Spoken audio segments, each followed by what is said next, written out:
नमस्कार, सुदर्शन न्यूज में आपका स्वागत है। मैं मुकेश कुमार और आप देख रहे हैं जवाब तो चाहिए। जवाब तो चाहिए। आज हम बात करेंगे कल यानी चैत माह के शुक्ल पक्ष की प्रतिपदा तिथि 30 मार्च से शुरू हो रहे हिंदू नववर्ष की और हर साल की तरह इस साल भी इस शुभ दिन को मनाने के लिए सामने आ रही चुनौतियों की। 30 मार्च को हिंदू नववर्ष की शुरुआत है, 31 मार्च को ईद है और फिर 6 अप्रैल को रामनवमी। 31 मार्च की ईद के बाद रमजान का महीना खत्म हो जाएगा और अलविदा नमाज में बाजुओं पर काली पट्टी बांधकर वक्फ संशोधन बिल का विरोध के लिए जो कस्में खाई गई थी उसे पूरा करने के लिए वो सड़कों पर भी उतर आएंगे। ऐसे में सरकार और प्रशासन के सामने हिंदू नववर्ष और रामनवमी की शोभा यात्रा को शांतिपूर्वक संपन्न कराना किसी चुनौती से कम नहीं। कश्मीर से लेकर कन्याकुमारी और गुजरात से लेकर असम तक हिंदू त्योहारों को मनाने में बाधा पहुंचाने की कोशिश हर वर्ष होती रही है। जहां मुस्लिमों की आबादी ज्यादा है वहां तो इस तरीके के मामले सामने आते ही हैं। जहां इनकी आबादी कम भी है वहां भी ये विरोध करने से नहीं चूकते, मानो विरोध करना इनकी मजहब का हिस्सा हो। दिल्ली के जहांगीरपुरी, जाफराबाद, मुस्तफाबाद, शिव विहार जैसे कई इलाके हैं जहां तकरीबन हर वर्ष रामनवमी की शोभा यात्रा पर पत्थरबाजी या किसी न किसी तरीके से बाधा पहुंचाने की कोशिश की जाती रही है। गुजरात के बड़ोदरा में भी पिछले वर्ष शोभा यात्रा पर पत्थरबाजी की घटना सामने आई। उत्तर प्रदेश, मध्य प्रदेश, झारखंड में अनेक स्थानों से भी इसी तरीके की खबरें हमारे सामने आ चुकी है और हम उसे आपको दिखा भी चुके हैं। 2023 में तो बिहार के दरभंगा में रामनवमी की शोभा यात्रा से पहले बाजार में हिंदू राष्ट्र का पोस्टर लगाने भर से हिंदू कार्यकर्ताओं के खिलाफ एफआईआर तक दर्ज कर ली गई थी। झारखंड के हजारीबाग में एक सप्ताह पहले मंगला यात्रा पर पत्थरबाजी कर दी गई थी और वो घटना भी आपको हम दिखा चुके हैं। और पश्चिम बंगाल में तो पिछले 3 दिनों से हिंदुओं के खिलाफ हिंसा की घटनाएं लगातार होती जा रही है। हावड़ा में पहले हिंदुओं को रामनवमी और हिंदू नववर्ष मनाने से रोकने के लिए उन पर हमला किया गया, उनके घरों में तोड़फोड़ की गई, साथ में घरों पर भगवा झंडा नहीं लगाने की हिदायतें भी मुस्लिम की ओर से दी गई।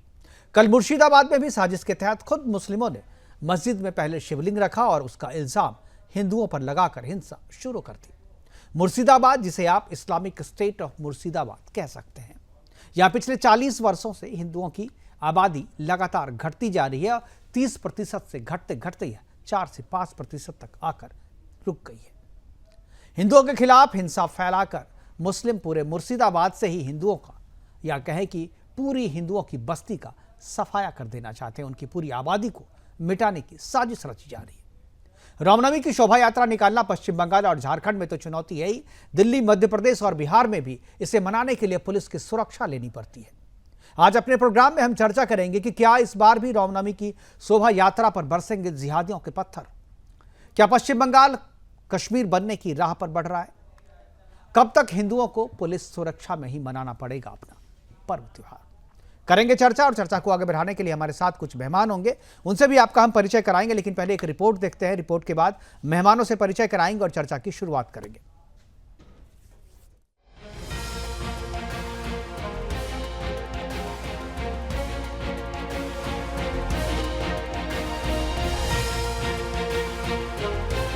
हर साल रामनवमी शोभा यात्रा को मजहब का शिकार बनाने वाले जिहादियों ने इस साल भी रामनवमी से पहले हिंदुओं को निशाना बनाने की पूरी तैयारी कर ली है, जिसकी एक तस्वीर पश्चिम बंगाल के मुर्शिदाबाद से सामने आई, जहां कट्टरपंथी मुसलमानों की भीड़ ये कहकर उत्पात मचा रही है कि उनके मस्जिद में किसी हिंदू ने शिवलिंग को रख दिया। हर साल मुर्शिदाबाद में रामनवमी के पावन त्योहार को अपने कुकृत्यों से लहूलुहान करने वाली ये कट्टर भीड़ हिंदुओं पर ये आरोप सिर्फ इसलिए लगा रही है ताकि इसके बहाने वो हिंदुओं को एक बार फिर निशाना बना सके और अपने इन झूठे आरोपों के तहत अपने हमलों को जायज ठहरा सके।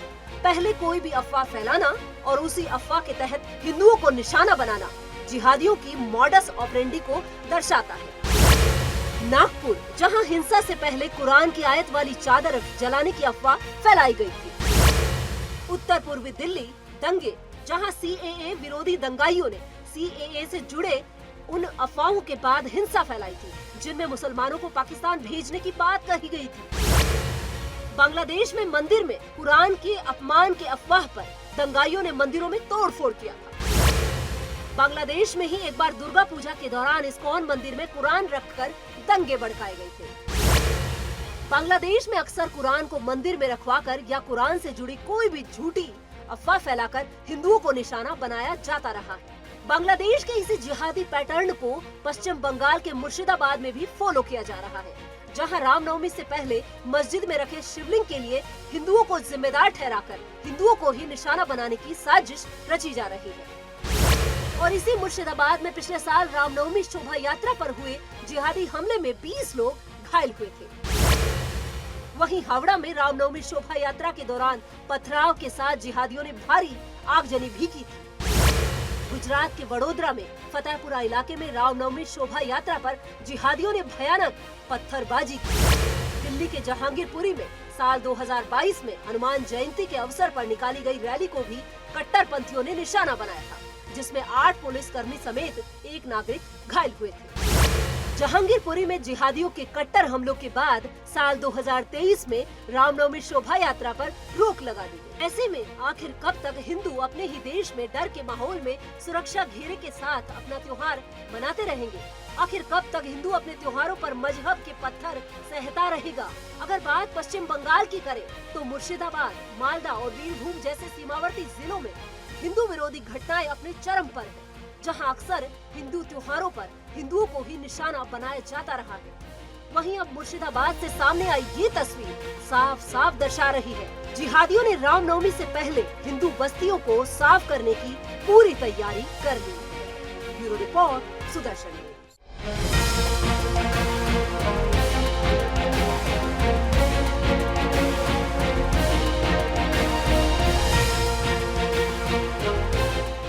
रामनवमी जितना नज़दीक आ रहा है, एक प्रोपागंडा चलाया जा रहा है रामनवमी को रोकने के लिए, हिंदू को संगठित होने से डराने के लिए, राजनीतिक पृष्ठपोषकता के माध्यम से ये एक दबाव बनाने का प्रयास चल रहा है हिंदू समाज के ऊपर, पश्चिम बंगाल के ऊपर, कि जिहादी शक्ति को रोकने का प्रयास ना किया जाए, जिहादी शक्ति को खुल्ला अपना शक्ति प्रदर्शन करने दिया जाए और हिंदुओं को एकत्रित होने ना दिया जाए। देखिए, कल मुर्शिदाबाद का सरगाछी इलाका में एक इंसिडेंट हुआ।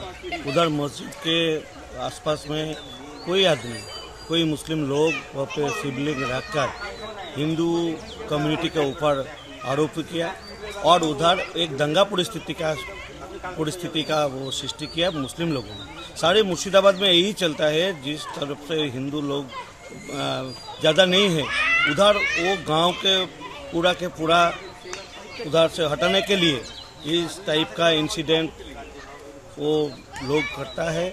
और इसलिए सारे मुर्शिदाबाद जिला और मालदा जिला में तो कम्युनल एक्टिविटी चलता है।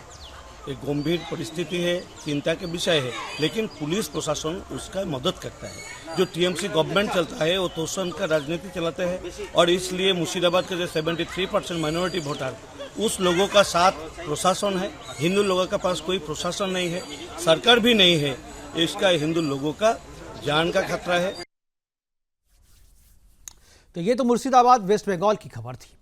इसी तरीके के इंस्ट्रक्शन उत्तर प्रदेश में योगी आदित्यनाथ ने इंस्ट्रक्शन दिया है ट्वीट के जरिए कि मंदिरों के आसपास जो है मांस की दुकानें नहीं खोली जाएंगी और 24 घंटे जो है बिजली की आपूर्ति की जाएगी। ये खबर थी। लेकिन झारखंड रांची से जो खबर आ रही है वो खबर ये है कि सख्ती से निपटा जाएगा उपद्रवियों के साथ और उसके लिए जो है एक ड्रिल भी की गई, एक मॉक ड्रिल जो कहते हैं, मॉक ड्रिल भी रांची में की गई है। लेकिन ये जो इसके बाद जो एसपी सिटी जो रांची के हैं, उन्होंने जो बात कही है उसकी बातों को भी आप सुनिए और उसके बाद मैं इसके मायने भी आपको बताता हूं कि क्या कहा है एसपी सिटी राजकुमार जी, वहां पे है एसपी सिटी रांची, उन्होंने क्या कहा, एक बार उनको भी सुनाते हैं, फिर मेहमानों से परिचय और चर्चा की शुरुआत करेंगे। अभी पर्वों का त्यौहार जो है लगातार है और ये स्पष्ट संदेश जो है रांची पुलिस देना चाह रही है और हम उसकी तैयारी में लगे हैं कि शांतिपूर्वक ढंग से जो है त्यौहार हम लोग मना सकें। ईद, शरहुल और रामनवमी तीनों ही महत्वपूर्ण त्यौहार हैं और आज का मॉक ड्रिल जो है वो अपराधी या सामाजिक तत्व या जो पर्व में विघ्न डालने वाले हैं उनके लिए ये एक संदेश है कि हम अपनी तैयारी पुरजोर कर रहे हैं और यदि आप किसी भी तरह का इस तीनों पर्व में किसी तरह की कोई गड़बड़ी करेंगे तो आपके विरुद्ध में पुलिस जो है सख्त कार्रवाई करेंगे। साथ ही साथ किसी भी व्यक्ति जो भी तीनों पर्व में कोई भी किसी का आड़ लेकर के यदि वो चाहेंगे कि पुलिस प्रशासन को परेशान करे या आम जनता को परेशान करे, तो उनके लिए शक्ति का संदेश के रूप में आज का ये। तो राजकुमार मेहता जी कम से कम ये तो मान रहे हैं कि जो पर्व है उस पर्व में डिस्टर्बेंस पैदा करने की कोशिश जो है की जाती है, और ईद कोई पर्व नहीं है। और एक तरीके से बैलेंसिंग एक्ट, जो कि कल भी मैंने कहा था कि जो प्रशासन है, जो सरकार है झारखंड की, वो बैलेंसिंग एक्ट करती है। यानी अगर कहीं पर हंगामा, अगर कहीं पत्थरबाजी हुई है, तो बजाय दोषी मुस्लिमों को पकड़ने के वो 4 मुस्लिमों को पकड़ती है और 40 हिंदुओं को उठा करके जेल में डाल देती है, ताकि कोई आगे से कंप्लेन करने की हिम्मत न जुटा पाए और बैलेंसिंग एक्ट करके मामले को दबा दिया जाए। करेंगे चर्चा, और चर्चा को आगे बढ़ाने के लिए हमारे साथ जो मेहमान हैं उनसे मैं आपका परिचय करवा दूं। हमारे साथ रघुवीर सिंह हैं, प्रवक्ता बीजेपी वेस्ट बंगाल से हमारे साथ जुड़ रहे हैं। अश्वनी साव, नेता टीएमसी, ये भी हमारे साथ जुड़ रहे हैं। पूजा मिश्रा जी हैं, प्रवक्ता समाजवादी पार्टी की हैं, वो भी हमारे साथ जुड़ रही हैं। अमल चक्रवर्ती हैं, जो प्रवक्ता हैं वीएचपी के बंगाल से, वो भी जुड़ रहे हैं। और असलम मंसूरी मुस्लिम स्कॉलर के तौर पर जुड़ रहे हैं। और ब्यूरो चीफ पश्चिम बंगाल संगीता झा हमारे साथ जुड़ रही हैं, उन्होंने ये अपडेट खबर दी है। और सबसे पहले मैं चर्चा की शुरुआत संगीता झा से करना चाहूँगा। संगीता, 2 खबरें आई, एक मुर्शिदाबाद से आई है और एक जो है हावड़ा से आई है। ये इस बार जो खबर आई है वो तो हमारे दर्शकों ने देखी भी है, हमने दिखाई भी है। आप जरा बताएं कि अभी वहाँ के हालात कैसे हैं, और पिछले साल रामनवमी के मौके पर हावड़ा में क्या हुआ था, मुर्शिदाबाद में क्या हुआ था, और दूसरी जगहों पे जहां पर मुस्लिमों की आबादी ज़्यादा है वहां पर, और वेस्ट बंगाल में चूंकि आप रहती हैं, तो वहां पर किस तरीके से चुनौतियां पेश आती है हिंदुओं के सामने अपने पर्व त्योहार को मनाने के लिए? देखिए, सबसे पहले तो मैं आपको बताना चाहूँगी कि पिछले साल जिस तरह की घटना थी, पिछले साल तो मैं पश्चिम बंगाल में ही थी इस दौरान, क्योंकि वहाँ पर लोकसभा के चुनाव थे। और अभी जो घटनाएं जो सामने आ रही हैं, जैसा कि मुर्शिदाबाद से आई, मालदा से आई, एक के बराबर एक लगातार जो घटनाएं सामने आ रही हैं, और साथ ही जो हावड़ा से भी सामने आ रही हैं। तो इस तरह की जो घटनाएं हो रही हैं, जहां पर हिंदुओं पर अत्याचार के जो मामले सामने आ रहे हैं, जहां पर मुस्लिम ज़्यादा हो चुके हैं, जैसे कि मुर्शिदाबाद में जो है मुस्लिमों की संख्या ज़्यादा है, वहां पर हिंदू कम है। और साथ ही मालदा में भी वही परिस्थिति है, मालदा में भी हिंदुओं की जो संख्या है वो कम है और मुस्लिमों की संख्या वहाँ पर ज़्यादा है। तो मुस्लिम जो है, मुस्लिम बहुल इलाकों में यही हो रहा है कि हिंदुओं पर अत्याचार किए जा रहे हैं, उनके घरों को तोड़ा जा रहा है। आज जो मामले आए, जिसमें कि मुर्शिदाबाद में जो मस्जिद में शिवलिंग का मामला सामने आया कि किसी ने शिवलिंग रख दिया है। ऐसा ही देखिए मामला हमने बांग्लादेश में भी देखा था। बांग्लादेश में किस तरह से कुरान को मंदिर में रखा गया था, जिसके बाद जो है बांग्लादेश में जो हिंदुओं पर अत्याचार हुए थे, वही देखिए वैसे ही मामले जो है अब हम पश्चिम बंगाल में देख रहे हैं।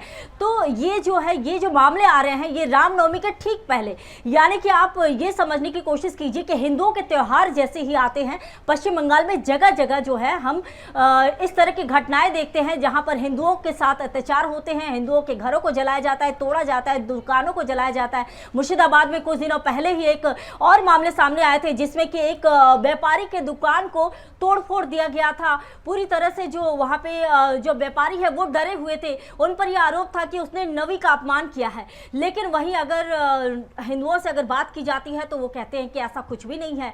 शिवलिंग वाला भी जो मामला था, इसको लेकर जब आज मैंने बात की मुर्शिदाबाद में, तो वहां के जो बीजेपी के नेता हैं उनका कहना है कि जो वहां के आईसी हैं, यानी कि इंस्पेक्टर इंचार्ज जो हैं, वो जमाल जिनका नाम है, उनका कहना है कि वो जो है वो अपने जैसा कि वो खुद भी मुस्लिम समुदाय से आते हैं, तो उनका जो है मुस्लिम समुदाय की तरफ जो झुकाव ज्यादा है, जिस वजह से हिंदुओं को कहीं ना कहीं प्रताड़ित जब सरकार ही उनकी है, सरकार ही जब उनकी है, तो फिर झुकाव तो उनका होगा ही। आप नजर बनाए रखिए संगीता, मैं आपसे और भी आगे भी चर्चा करूंगा। टीएमसी के नेता हमारे साथ अश्वनी साव जी हैं, अश्वनी जी के पास जाना चाहूँगा। अश्वनी जी, पहले भी हम लोगों ने चर्चा की है कि बंगाल में स्थिति खराब है, हिंदुओं के लिए रहना वहाँ पर दुभर हो रहा है। और वेस्ट बंगाल में लोकसभा चुनाव से पहले भी, जब विधानसभा के चुनाव है, तो उसके बाद से ही जो है टारगेट जो है वो किलिंग भी हुई और घरों को निशाना बनाया गया, बीजेपी कार्यकर्ताओं को निशाना बनाया गया, और अब जो है सामान्य हिंदुओं को भी निशाना बनाया जा रहा है। और उनको अपने पर्व त्यौहार मनाने की भी चुनौतियां हैं कि किस तरीके से होली निकल जाए, किस तरीके से दीपावली मना लिया जाए, किस तरीके से रामनवमी मनाया जाए, यह भी उनके लिए एक जो है चुनौती से कम नहीं है। क्या आपको लगता है कि ये सरकार स्पॉन्सर्ड है, और सरकार अगर चाहे तो सब चीज़ ठीक हो सकता है, लेकिन सरकार चूंकि अपने वोट बैंक को रिझाने में लगी हुई है, इसलिए वो इस तरीके के चीज़ों को नज़रअंदाज कर रही है? अश्वनी जी, आपकी आवाज़ नहीं आ रही है जी, आप अनम्यूट करें अपने आप को, अनम्यूट करें। आप म्यूट किया हुआ है आपने अपने मोबाइल को।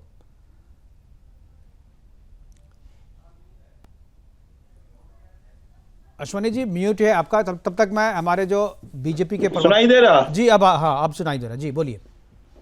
हेलो, जी बोलिए बोलिए, आ रही है सुनाई दे रहा आवाज। आपको? जी जी बोलिए बोलिए अश्वनी जी, आवाज आ रही है। एक बार मैं पीसीआर से कहूंगा अश्वनी साहब जी सुनाई के दे जरा। रहा? अरे सुनाई दे रहा है, आप बोलिए तो। अरे बार बार आप म्यूट कर देना, एक बार टच करके छोड़ दीजिए। जी बोलिए अश्वनी जी। रघुवीर जी के पास मैं तब तक जाता हूं। रघुवीर जी, जिस तरीके के हालात अभी पंजाब, वेस्ट बंगाल में बन रहे हैं, उत्तर प्रदेश में बन रहे हैं, दिल्ली में बन रहे हैं, क्या आपको लगता है कि त्योहार को मनाना भी एक चुनौती हो गई है?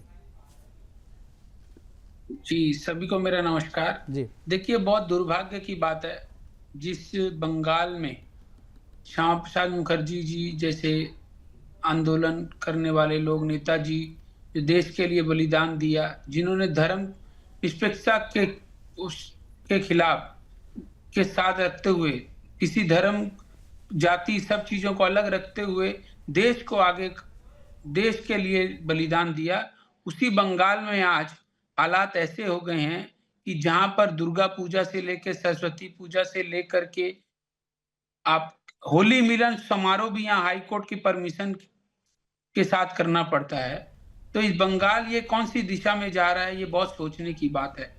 आज देश में हम देखते हैं कि कभी किसी प्रोग्राम में, किसी भी त्योहार में अनगिनत छोटे मोटे झगड़े होते हैं, पर बंगाल में ये ट्रेंड सा होते जा रहा है। मैं आपको बता दूं, बीते 2024 की आपको बात बता दूं, यहाँ पर पार सर्कस के करीब आगे जाके ये नारकलडांगा एक एरिया है जी, राजा बाजार जहाँ बोलते हैं, वहां पर काली मंदिर के ऊपर हमला होता है और उस हमले में एक हमारे एक सिख नौजवान है, उनका नाम है सुरेंद्र पाल गोगी जी, वो वहां पर बचाव करने जाते हैं और आज तक वो जेल में है। उनका अपराध क्या था? सिर्फ वो वहां पर पूजा पंडाल में कुछ जो जिहादी लोग हैं वो उस पंडाल को तोड़ने गए, उनको रोकने की चेष्टा की कि भाई ऐसा काम मत करो, ये उनका अपराध था, जो आज तक जेल में है। उसके बाद आप आ जाइए दुर्गा पूजा, यहाँ पर इस 2024 में 2 से 3 जगह ऐसी हैं जहां पर हाई कोर्ट की परमिशन लेनी पड़ी, उसके बाद जो जाकर है दुर्गा पूजा का पूजा जो है वो की गई। आप होली मिलन का होली गई है, होली मिलन का प्रोग्राम जो है भवानीपुर विधानसभा, जहां से ममता बनर्जी का जो विधानसभा है, वहां पर होली मिलन का प्रोग्राम जो है हाई कोर्ट की परमिशन के बिना, हाई कोर्ट की परमिशन लेके करना पड़ता है। अब रामनवमी आ रही है, आप देखिएगा यही रामनवमी में बहुत सारियां जहां प्रोसेशन निकलेंगे, रैलियां निकलेंगी, शोभा यात्राएं भी होगी, वो भी हाई कोर्ट की परमिशन लेके करना पड़ेगा। तो बंगाल किस तरफ जा रहा है?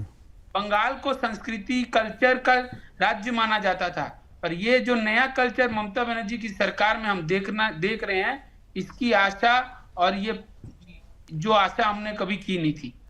बिल्कुल सही। ये तो बंगाल की बात है जहां पर ममता की सरकार है, लेकिन उत्तर प्रदेश में योगी जी के सख्त निर्देश के बाद भी और योगी जी के बुलडोजर एक्शन के बाद भी जो है वहां पर इस तरीके की चीज़ें हो रही है। और अभी जो एक्स पर पोस्ट किया उन्होंने कि गाँवों में, नगरों में, मंदिर देवालयों के साथ साथ पूरे क्षेत्र में जो है वहाँ पर उनके आसपास जो है कहीं भी मांस और मदिरा की दुकानें नहीं खुलेंगी और बिजली की आपूर्ति सही ढंग से उस तरीके की है। लेकिन पूजा मिश्रा जी के पास में जाऊँगा।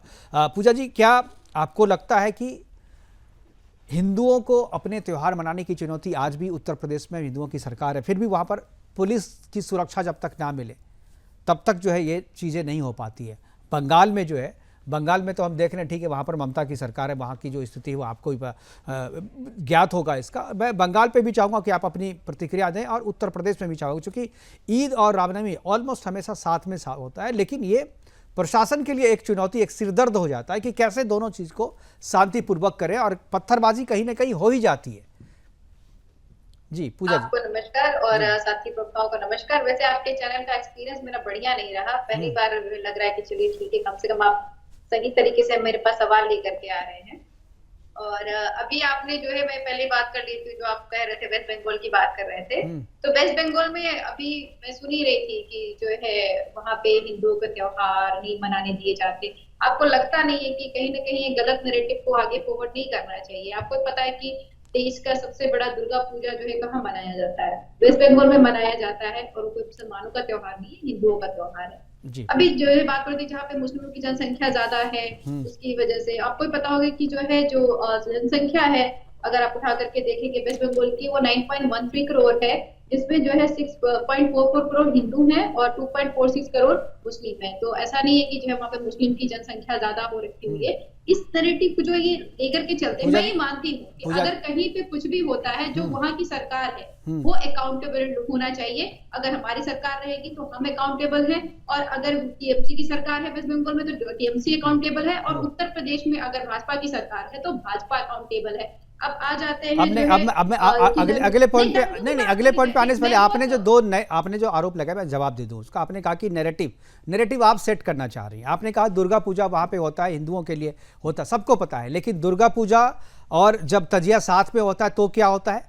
पंडालों को छोटा किया जाता है, मूर्ति विसर्जन को रोका जाता है और तजिया को निकाला जाता है। मैं इसकी तरफ आपका ध्यान। दूसरी बात जो आपने कही, पॉपुलेशन की बात जो मैंने की, पॉपुलेशन की बात हमने उस पार्टिकुलर एरिया में कही। ये तो है, अगर इतना अगर होता, हिंदू अगर इतने कम होते तो आप भी पूजा मिश्रा, आप भी अपना नाम नहीं लिख पाती। आप इस बात को स्वीकार कीजिए पूजा मिश्रा जी, आप इस बात को स्वीकार कीजिए कि आप अपना नाम नहीं लिख पाती। आपके नाम के आगे पीछे भी कोई मुस्लिम जो है विशेषण लग गया होता, यदि जनसंख्या जो आप कह रही हैं उस तरीके से होता।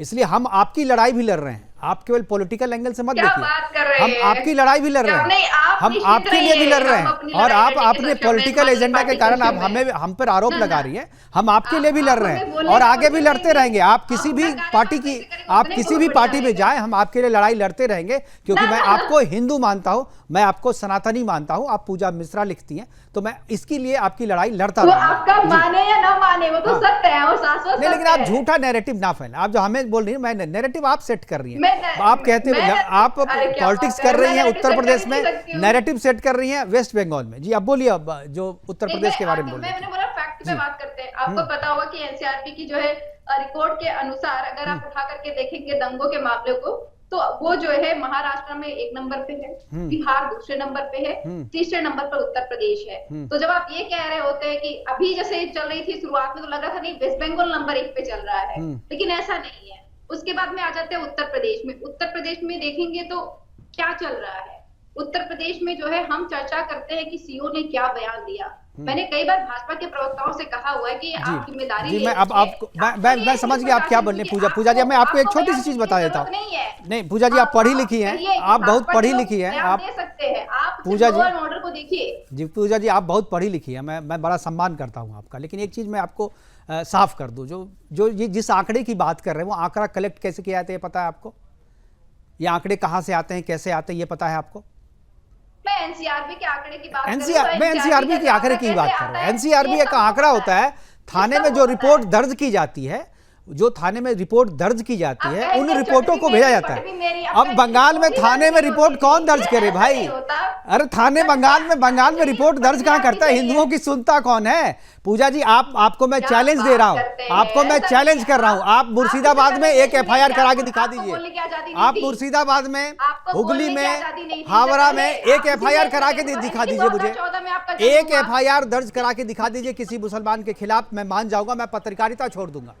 आप एक किसी मुसलमान के खिलाफ एफआईआर करा के दिखा दीजिए मुझे आप। अरे भाई, आप आज बैठी हैं, हम लोग रोज 25 साल से लड़ाई लड़ रहे हैं। जो है कोई अपराधी रहेगा तो चाहे मुस्लिम, अरे भाई, जहां भी दंगे होते हैं ना, जहां भी आप कह रही है कि चौथे नंबर पे वेस्ट बंगाल नंबर 1 पे है, लेकिन वहां दंगा की खबर जो है दर्ज नहीं की जाती, हिंदुओं की शिकायत दर्ज नहीं की जाती, और इसीलिए वो जो है चौथे, हो सकता है वो 100वें नंबर पे चला जाए, क्योंकि वहां मामला दर्ज ही नहीं किया जाता। दंगे हो रहे वहां के एफआईआर आप दर्ज कराइए, नहीं होता है तो देखिए, आंखें देखिए, शुतुरमुर्ग की तरह आंखें बंद कर लेने से जमीन में सर अगर आप शुतुरमुर्ग की तरह का डाल लीजिएगा अगर जमीन के अंदर में, तो ऐसा थोड़ी है जो सच वही है जो आप नहीं देख रही।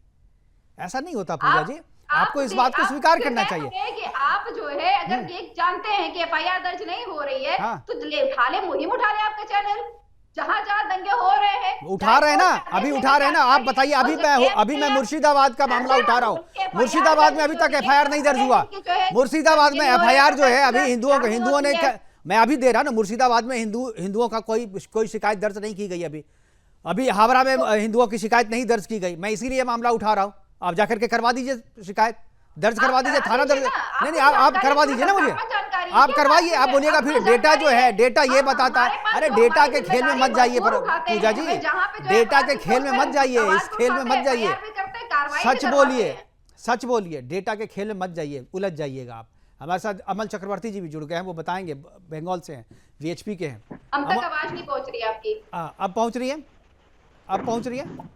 एक बार जरा सा पूजा मिश्रा जी को मेरी आवाज़ जानी चाहिए, क्योंकि मैं चाहता हूं कि इस प्रोग्राम से कुछ सीख के भी जाएं वो। अमल चक्रवर्ती जी वीएचपी के हमारे साथ प्रवक्ता जुड़ गए हैं। अमल जी, क्या स्थिति है बंगाल की? क्या बंगाल चौथे पायदान पे है? बोल रही है एनसीआरबी की आंकड़ा है जो, वो चौथे नंबर पे है, और उत्तर प्रदेश जो है उससे पहले। क्या लगता है वेस्ट बंगाल में हिंदुओं की सुनी जाती, क्या उनकी शिकायतें दर्ज की जाती है? वहाँ पे एफआईआर दर्ज होता है? अमल चक्रवर्ती, क्या आपको आवाज आ रही है? जी, आपकी आवाज मुझे नहीं पहुंच रही, आपने म्यूट किया हुआ है अपने आप को। आप पहले अनम्यूट करें अपने मोबाइल को। जी हाँ, बोलिए। अब आवाज आ रही है क्या? जी आ रही है, बोलिए। आज जो बंगाल का जो परिस्थिति है, जी, सिर्फ आज मालदा के विषय नहीं है। ये 15-16 दिन पहले बरसीरहाट में काली मूर्ति तोड़ा, और जो ये मेदिनीपुर में दोल यात्रा था, वो दोल यात्रा के ऊपर अटैक हुआ, इसके ऊपर कोई एफआईआर नहीं हुआ। हम लोग इसका विरोध किया था, लेकिन प्रशासन हाँ बोल दिया कि, लेकिन तार पूरा पाल्टा एक्शन भी नहीं लिया।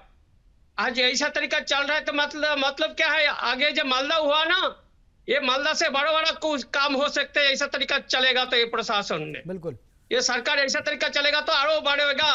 बंगाल में हिंदू को टिकना मुश्किल हो जाएगा। जो आज इसका सरकार का विरोध करेगा, जो हिंदू है, इसको टिकने मुश्किल हो जाएगा बंगाल में। बिल्कुल बिल्कुल, आप सही कह रहे हैं। मैं अश्वनी साहब, अगर आपको मेरी आवाज़ आ रही है तो मैं आऊँगा, लेकिन अभी एक छोटे से ब्रेक के लिए कहा जा रहा है। ब्रेक के बाद जब वापस आएंगे तो अश्वनी साहब जो टीएमसी के नेता हैं उनसे भी बात करेंगे, जो मुस्लिम स्कॉलर हमारे साथ है उनसे भी बात करेंगे। चर्चा करें कि ईद और रामनवमी के पहले हिंदुओं की बस्ती को मिटाने का जो संकल्प लिया जा रहा है बंगाल में, जिस तरीके से सुनियोजित तरीके से साजिश करके दंगे फैलाए जा रहे हैं, उस पर आज हम चर्चा करें। टीएमसी के नेता अश्वनी साहू, क्या आपको आवाज़ मिल रही है मेरी? मिल रही है जी, बताएं सर। सारे इल्जाम आपकी तरफ है, सवाल आपने सुन लिया था, आप जवाब दें। जी नमस्कार। जी नमस्कार। पहला बात, जो सब बोल रहे थे उन लोग का बात हम सुने हैं जी। वेस्ट बंगाल के बारे में जो आप लोग बोल रहे हैं, ये पूरा भारतीय जनता पार्टी का एक प्रचार है। वो इधर में आकर कुछ दंगा लगाकर अपना राजनीतिक फायदा लेने के लिए ये लोग जब भी इलेक्शन आता है तभी ये कांड करने का चेष्टा करता है। आप देखे हैं कुछ दिन पहले होली हुआ है और इधर जुम्मा का नमाज भी हुआ है, कोई झमेला नहीं हुआ, शांतिपूर्ण हुआ। जब रामनवमी आता है तब बीजेपी का कुछ ऑर्गेनाइजेशन ये लोग एक दंगा लगाकर सोचता है कुछ करने के लिए, किंतु बंगाल का माटी जो श्यामा प्रसाद मुखर्जी का भी है और रविंद्रनाथ ठाकुर का भी है, यहाँ पर काजी नजरुल भी है, जो काजी नजरुल श्यामा संगीत लिखे थे। ये इस मट्टी में कभी कोई गंडगोल नहीं होता है। आज से पहले हम लोग देखे हैं, आप लोग प्रीवियस में चला देखे, कोई बंगाल में कोई झगड़ा नहीं होता था, कोई बात नहीं होता था। आज बीजेपी वाला लोग आकर दिल्ली से इधर में कुछ दंगा लगाने का प्रयास में है और राजनीतिक बेनिफिट लेने के लिए है। ये बीजेपी का जो बड़ा बड़ा फंड लेकर इधर में आकर इधर में कुछ गंडगोल करके अपना राजनीतिक फायदा लेना चाहता है। हमारा सरकार निष्पक्ष होकर काम करता है और एक्टिव होकर हमारा प्रशासन काम कर रहा है। ठीक है, तो आप बताइए, आपकी सरकार निष्पक्ष होकर के एक्टिव होकर काम कर रही है। मुर्शिदाबाद वाला जो मामला है, हुगली वाला जो मामला है, इसमें कितने मुसलमानों के खिलाफ आपने एफआईआर दर्ज किया है, कितने लोगों को गिरफ्तारी की है? एक प्रचार चल रहा, भारतीय जनता पार्टी का कुछ कैडर लोग हैं जो लोग कुछ ऐसा बात करता है। जी आऊंगा रघुवीर जी, आऊंगा आपके पास। चेष्टा करता है। इसके आगे आप देखे थे मुर्शिदाबाद में कुछ ऐसा मंतव्य करके झमेला लगाना चाहता है। आपसे जो सवाल पूछा जा रहा है वो उसका जवाब दीजिए। आप कह रहे हैं कि प्रशासन काम कर रहा है, सरकार निष्पक्ष है, तो कितने लोगों को गिरफ्तारी करी? आप ये बताइए ना, कितने मुसलमानों पर एफआईआर दर्ज किया आपने? आज विश्व में ममता अरे अपना बनर्जी ज्ञान को मत बघारिए, आपसे जो सवाल पूछा जा रहा है वो जवाब दीजिए उसका। उनको बुलाया गया है, उनका ठीक है, मैं सुन लिया, समझ गया मैं आपको कितने निष्पक्ष है। रघुवीर जी कुछ बोलना चाह रहे हैं, रघुवीर जी बताइए। अरे आपने कहा होली मनाई जाती है, होली के लिए अभी रघुवीर जी ने कहा ना कोर्ट से इजाजत लेनी पड़ती है होली मिलन के लिए, कोर्ट के इंटरफेरेंस के बाद ही होली मिलन हो पाता है। अश्वनी साहब बिल्कुल जुबान बंद कर लीजिए, आप चुप हो जाइए। चलिए रघुवीर जी, ठीक है रघुवीर जी। मैं इससे पूछना चाहता हूँ, चलिए इन्होंने रामनवमी की बात उठाई, इससे पहले नौखाली में क्या हुआ, बैरकपुर में क्या हुआ, श्री रामपुर में क्या हुआ? देखिए इसके पीछे जो है ना मानसिकता देखनी होगी। मानसिकता है जो मुख्यमंत्री ये कहे कि जो बीजेपी को वोट देता है वो काफिर है, जो बीजेपी को वोट देता है वो आप लोग का खिलाफ है। जब ऐसे नहीं, वो तो सही कहती है बीजेपी को तो काफिर ही वोट देते हैं उसके हिसाब से प्रोग्राम में ये तो सही है। मुख्यमंत्री ऐसी बात करे, ठीक है, तो आप समझ सकते हैं कि बिल्कुल समय हमारे साथ असलम मंसूरी जी हमारे साथ है, एक बार जरा बहुत देर से बैठे हुए हैं। मंसूरी साहब, क्या आप जो पूरी चर्चा आपने सुनिए, एक बार वेस्ट बंगाल में जिस तरीके से हालात है, क्या आपको लगता है कि वहां पर सरकार के संरक्षण में या सरकार के आशीर्वाद से इस तरीके की चीजें हो रही है? असलम साहब, क्या आपको आवाज मिल रही है? असलम मंसूरी जी, क्या आपको आवाज मिल रही है? आपने म्यूट कर रखा है अपने आप को, जरा अनम्यूट करें जी। जी बोलिए। अब मेरी आवाज आ रही है। मैं आपसे गुजारिश करूंगा कि मेरे नाम के साथ जो आपने लगाया है मुस्लिम स्कॉलर, मैं इसका कोई मुस्लिम स्कॉलर नहीं हूँ। अच्छा, मैं बहुत अच्छी नेता रहा हूँ, एक समाजसेवी टाइप समाजसेवी हूँ, ना कि मैं नॉन पॉलिटिकल आदमी हूँ। ठीक है, नॉन पॉलिटिकल है। आप इनका डेजिग्नेशन चेंज कर दीजिए जी, अब बोलिए। जी मैं ये सुन रहा था उतनी देर से कि हिंदू मुस्लिम के अलावा अभी तक कोई बात ही नहीं हुई है। और दूसरी चीज ये हुई है कि जिहादी, ये जिहादी शब्द, दंगाई शब्द, ये अल्फाज जो जोड़े जा रहे हैं, जिहादी का क्या ताल्लुक है? दंगाई तो कोई भी हो सकता है, हिंदू हो या मुसलमान। दंगाई जो दंगा करता है वो दंगाई, उसकी कोई जात नहीं होती है। उसको एक धर्म में बांधने की कोशिश क्यों की जाती है? रही बात, मैंने तो कहीं लिखा नहीं मुस्लिम दंगाई, आपका ना मैंने कहा है ना किसी ने कहा है, तो आप क्यों समझ जाते हैं कि ये मुसलमानों को कहा जा रहा है? नहीं, अभी आपने कहा, मैंने तो नहीं कहा, मैंने नहीं कहा, मेरे पूरी कहानी में अब तक किसी ने मुस्लिम को दंगाई नहीं कहा। नहीं, मुस्लिम दंगाई नहीं, जिहादी की बात मैं कर रहा हूँ। जिहादी तो होते हैं, जिहाद का मतलब क्या है? वो तो है, ठोक के कह रहे हैं। देखिए, जिस कलर का चश्मा चढ़ा होता है आदमी को वही दिखता है। बिल्कुल, आप भी वही देख रहे हैं जिस कलर का पहने हुए हैं। देखिए, मैंने मेरी परवरिश उस माहौल में हुई है जिसमें कि जब तक पंडित सिद्धनाथ त्रिपाठी नहीं जाते थे तो निकाह नहीं होता था, और जब तक मोहम्मद मिट्टू नहीं आते तो। अरे सर, ये किताबी बातें हैं, ये किताबी बातें हैं सर, ये प्रेमचंद को हमने भी पढ़ा है सर, ये साहित्य की ये किताबी बातें हैं। अच्छा जी, ये किताबी बातें हो सकता है, मैंने इसको फेस किया है, मैंने अपने इसको जिया है, मैंने भी जिया है, लेकिन अभी जो हो रहा है मैं देख रहा हूँ, अभी जो मुर्शिदाबाद में हो रही है, वहां कौन से त्रिपाठी जी जा रहे करने के लिए? अरे त्रिपाठी जी नहीं जा रहे हैं तो अभी क्या जो अब उसको हम हिंदू मुस्लिम की बहस में नहीं ले जाना चाहते। क्यों नहीं ले जाना चाहते हैं सर? आप ये बताइए, आपके जब आप हिंदुओं के पर हमला करें तब हिंदू मुसलमान की बात ना करें आप। नहीं, आप बोलेंगे जब संभल वाला मामला हो गया तो आप बोलेंगे हिंदू मुस्लिम की बात नहीं करेंगे हम। क्यों नहीं करेंगे आप सर्वे की टीम पर की हत्या करने की आप साजिश करेंगे, मस्जिदों से पत्थर बरसाएंगे हिंदुओं पर, और शोभा यात्रा निकलेगी तो आप पत्थर बरसाएंगे, और हम हिंदू मुसलमान की बात ना करें? क्यों नहीं करें? क्या बात करें? तो बताइए, हिंदू मुसलमान की जगह मैं क्या बात करूं वहां पे? उस घटना को अगर मुझे दर्शकों को बताना होगा तो कैसे बताएंगे? आप जरा बता के दिखाइए मुझे। नहीं, क्या जो भी करता है, नहीं, रामनवमी की शोभा यात्रा पे मस्जिदों से पत्थर बरस गए, इस घटना को हिंदू मुसलमान का जिक्र किए बिना आप कैसे बताएंगे? बताइए जरा सा। नहीं, अच्छा हिंदू मुस्लिम करके ही बताया? नहीं, आप बताइए ना, आप हमें करके दिखा दीजिए ना, कैसे बताएंगे हम कैसे बताएंगे? बताइए। सोचे आपके मुहर्रम से तो किसी मुहर्रम पे तो पत्थरबाजी होती नहीं है। नहीं नहीं, कभी नहीं, आज तक नहीं हुई। लेकिन नहीं, आपने कहा ना कि गंगा जमुनी तहजीब, आप जिस इलाके से आते हैं वहां पर निकाह में जब तक त्रिपाठी जी नहीं जाते हैं, शादी में जब तक अली साहब नहीं आते हैं तो पूरा नहीं होता है। तो ये जो अली साहब ऊपर से बरसाते हैं पत्थर, तो उसको हिंदू मुसलमान के बिना कह के दिखाइए, कैसे समझा देंगे लोगों को आप, जरा मंसूर साहब? आप कहीं पर भी चलाएंगे, जो चीज आप उतनी देर से वेस्ट बंगाल की बात कर रहे हैं, यही चीज मेरा, इसी को पलट के देख लीजिए ना। कैसे पलटे, जरा बताइए। क्यों कल्पना करें हम? अरे हम सच बताने के लिए यहाँ पे आते हैं, कल्पना करने के लिए नहीं आते हैं। हम इमेजिनरी चीज नहीं बोलते। बगैर सरकार की मंशा के एक पत्ता नहीं हिल सकता, नहीं हिल सकता, बिल्कुल। चाहे हो, चाहे वेस्ट बंगाल हो, चाहे बिहार हो, कहीं पर भी अगर सरकार चाहे तो एक पत्ता नहीं हिल सकता। एक दंगाई ऐसा नहीं है जो पकड़ा ना जा सके। हाँ, ये बात तो सही है, पकड़ा तो जाता ही है, पकड़ा तो जाता ही है। उत्तर प्रदेश में सारे पकड़े जा रहे हैं, उनपे बुलडोजर भी चल रहा है, लेकिन पत्थर फेंकने से बाज नहीं आ रहे, वो फिर भी नहीं बाज आ रहे हैं वो। भाई आप एक तरफ वेस्ट बंगाल में कह रहे हैं कि वहाँ सारे मुस्लिमों को नहीं पकड़ा जा रहा है, यहाँ पर भी वही बात कही जा रही है। इसी को जस्ट अपोजिट समझ लीजिए। नहीं कह रहे, उत्तर प्रदेश में तो पकड़े जा रहे हैं, लेकिन वेस्ट बंगाल में नहीं पकड़े जा रहे हैं। यही हो रहा है ना कि जैसे 40 हिंदू वहां पकड़े, फिर हिंदू मुस्लिम की बात करके कि आप उसी टॉपिक पे लाना चाहते हैं, हिंदू मुस्लिम पे। अरे भाई साहब, तो जो चीज आपके समाज में आपके आसपास हो रहा है उसकी चर्चा आप नहीं करेंगे। अगर आप समस्या वो समझते हैं तो चर्चा करके ही समस्या का समाधान होगा। आप चुपचाप बैठ जाएंगे घर में, जो हिंदू मुसलमान की बात नहीं करनी है। एक बात बोलिए, हिंदू और मुसलमान की बात करना असंवैधानिक है क्या? नहीं, असंवैधानिक नहीं है, लेकिन तो आप किसी को जिहादी और दंगाई कह देना, ये मैंने किसको कहा? मैंने तो ये नहीं कहा मुसलमान दंगाई, तो कभी कहा नहीं। आपको दिल में ही लगता है, क्योंकि आप लोग समझते हैं कि दंगा वही करता है। आपके दिल से जो आवाज आ रही है, आप ये बताइए, हाईवे पे कांवड़ चलेगा, सड़क पे होली होगी, लेकिन नमाज नहीं हो सकती, क्योंकि कांवड़ चलते रहता है।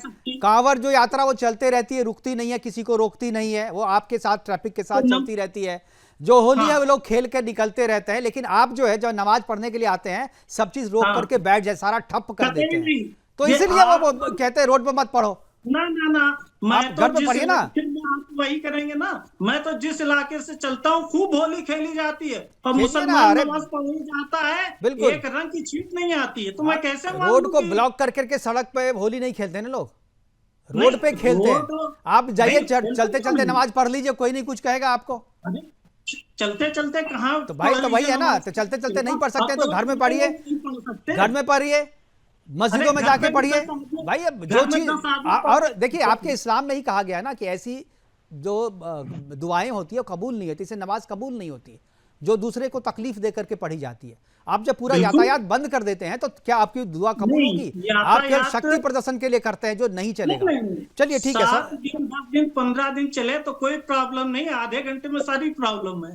आधे घंटे में भाई साहब, आधे घंटे आप ट्रैफिक रोक दीजिएगा, किसी का एम्बुलेंस फंसा हुआ हो, एक एक सेकंड के लिए जो मरीज एक सेकंड के लिए जूझ रहा हो, आप उसको आधा घंटा रोक दीजिएगा। चीफ मिनिस्टर की सिक्योरिटी के लिए सुबह से शाम तक रोक दीजिए। प्राइम मिनिस्टर नहीं, वहां एम्बुलेंस नहीं रोकी जाती है, एम्बुलेंस कभी नहीं रोकती है, एम्बुलेंस केवल नमाज में रोकी जाती है। हमने देखा हुआ है, पहले जो होता था आपके उसको, लेकिन अभी जो है ना पिछले 10-12 साल से तो ऐसा नहीं हो रहा है। पूजा मिश्रा जी हमारे साथ हैं। पूजा जी, क्या कहेंगे मंसूर साहब जो कह रहे हैं?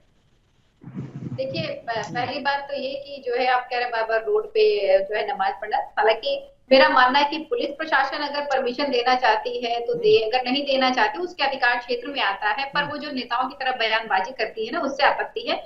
वो कहते हैं कि भाई आपका जो है पासपोर्ट रद्द कर दिया जाएगा, आपका जो है लाइसेंस रद्द कर दिया जाएगा, पता नहीं कौन से आईपीसी के तहत जो है इस तरीके की बातें लेकर के आते। कहते हैं छत पे मत जाइए आप जो है नमाज पढ़ने के लिए, आर्टिकल 25 का हनन होता है, और राइट टू इक्वलिटी जो आप डिस्कस किया गया हुआ है, फिर आर्टिकल 14 से लेकर के 19 तक, उसका भी हनन होता है।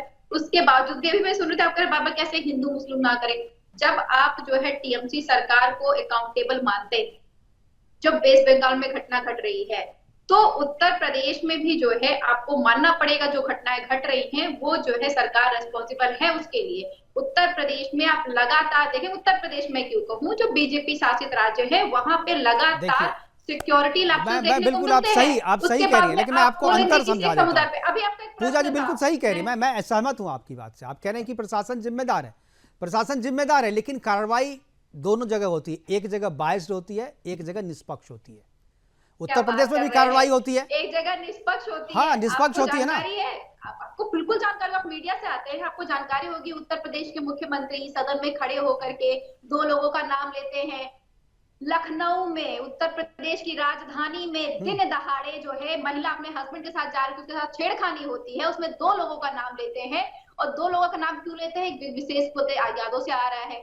मुख्यमंत्री जी को बोलने में गुरेज नहीं हुआ, सदन में झूठ कहते हैं कि यादों से मुसलमान आप कह रहे हैं, वो नाम गलत साबित होते हैं, वो वहां पे थे भी नहीं, जांच में निकल करके आता है। और आप कह रहे हैं कि जो अगर एक तरफा कार्रवाई नहीं हो रही होती यहाँ उत्तर प्रदेश में, तो सुप्रीम कोर्ट ये क्यों ऑर्डर करता गवर्नमेंट को कि आप अपने खर्चे से घर बना करके दीजिए, जो आपने बुलडोजर चलाया हुआ है।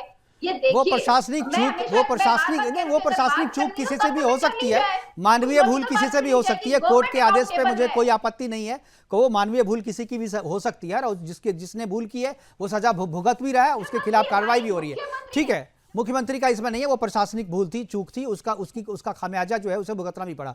फिलहाल हमारे पास वक्त की कमी है, प्रोग्राम को वाइंड अप करने के लिए कहा जा रहा है। हमारे साथ जुड़ने के लिए पूजा मिश्रा जी आपका, संगीता झा आपका, और जो वीएचपी के प्रवक्ता अमल चक्रवर्ती जी आपका, अश्वनी साहु जी आपका, और रघुवीर जी आपका बहुत बहुत धन्यवाद। और अंसारी साहब हमारे साथ जुड़े थे, मंसूर साहब मुस्लिम स्कॉलर के तौर पर, हालांकि वो सामाजिक कार्यकर्ता अपने आप को कहते थे। सभी का अपना इस प्रोग्राम में जुड़ने के लिए बहुत बहुत धन्यवाद, अपनी बातें हमारे दर्शकों के साथ साझा करने के लिए धन्यवाद। लेकिन जो बंगाल में हो रहा है वो काफी चिंताजनक है। बंगाल में मुस्लिमों की बस्ती हिंदुओं को उजाड़ देना चाहती है, वेस्ट बंगाल से पूरी तरीके से निकाल करके अपना साम्राज्य वहां पर स्थापित करना चाहती है। और इसके उदाहरण 1-2 नहीं बल्कि रोज ही 2-4 उदाहरण हमारे सामने आ रहे हैं। और जरूरी है वहां की वेस्ट बंगाल की सरकार अगर वहां पर काम करे तो करे, नहीं तो केंद्र सरकार को वहां पर हस्तक्षेप करना चाहिए। फिलहाल अभी के लिए इतना ही, दीजिए इजाजत, नमस्कार।